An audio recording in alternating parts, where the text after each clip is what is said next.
Hello mechanic ভাইয়েরা, আপনারা কেমন আছেন? আশা করি আপনারা ভালো আছেন, আমিও ভালো আছি। তো চলুন, আবারও নিয়ে আসলো সুমন বাইক সার্ভিস সেন্টারে একটা নতুন ভিডিও। আমাদের ছোটো ভাইরা যারা মোটরসাইকেলে কাজ শিখতে আছেন, আপনাদের জন্য নতুন একটা ভিডিও নিয়ে আসছি। দেখেন, এই মোটরসাইকেলের ক্লাস প্লেট বারবার নষ্ট হয়ে যেতেছে। ক্লাস বাড়ি ঠিক আছে, হাফ সেন্টার ফুল সেন্টার ভালো আছে, বারবার ক্লাস প্লেট ভাঙিয়ে দিতে আছে। দেখেন, তারপরে ক্লাস প্লেট ক্ষয় হয় না, শুধু ক্লাস প্লেট ভাঙিয়ে দেয়। এটার উদ্দেশ্য হচ্ছে যে কি, আমি আপনাদেরকে দেখাইতেছি। দেখেন, হাউজিংয়ের নাট টাইট করছি, ক্লাস প্লেট নতুন লাগাইছি। তারপরে হচ্ছে যে ক্লাস ডিস ভালো আছে, ভালো থাকার পরও আমি কী করলাম, দেখেন নাটগুলো টাইট করে চেক করলাম। চেক করার পরে দেখেন, এই ক্লাস হাউজিংটা খাঁচাটার পরে যে ক্লাস প্লেটটা বসার পরে এটা ভিতরে যাওয়ার দরকার। এটা ভিতরে না যায়, নাট টাইট দেওয়ার পরে দেখেন কতটুকু বাইরে আছে। আমি আঙ্গুল দিয়ে দেখাইতেছি।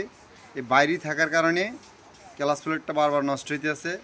তো এটা যে কোনো ভদ্র মেকানিকে কী করলো, আমাদের অনেক মেকানিক কী করে, একটা গাড়ির মাল 10টা গাড়িতে লাগা।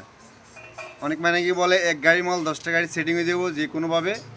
এই কথা বলে কী করে, নিজে ফন্ডিতি করি ক্লাস প্লেট লাগাই দেয়, ক্লাস বাড়ি লাগাই দেয়। কম দামের কারণে, কম খরচের কারণে টাকা বাঁচাইতে যায়। এ ধরনের সমস্যাগুলো যখন দেখা দেয়, তখন দেখা যাচ্ছে এই রোগগুলো সমাধান করতে পারে না। তো এই ধরনের যদি কোনো সমস্যা আসে, আপনারা কী করবেন, অরিজিনাল ক্লাস প্লেট লাগাবেন, অরিজিনাল ক্লাস বাড়ি লাগাবেন। আশা করি 100% এই রোগটা সমাধান হয়ে যাব। যেমন আমি ক্লাস প্লেট ফিটিং করছি, করার পরে আমি দেখলাম এই সমস্যাটা দেখা দিছে। এখন আমি এটা চেঞ্জ করি, original half centre class plate class বাড়ি টাড়ি এগুলো কমপ্লিট লাগাই দিব। আশা করি 100% ওকে যাব। তাহলে আমার এই ভিডিওটা দেখে যদি আপনাদের থেকে ভালো লাগে, কমেন্ট করবেন, শেয়ার করবেন, সাবস্ক্রাইব করবেন। আরও কিছু আপডেট দেওয়ার জন্য আমি প্রস্তুতি নিতেছি। আমার যদি উৎস দেন আর এই ধরনের টিপসগুলো আমি দেখাবো, যাতে আমার ছোটো ভাইরা কাজ শিখতে পারেন, তাহলে আমি রাখলাম।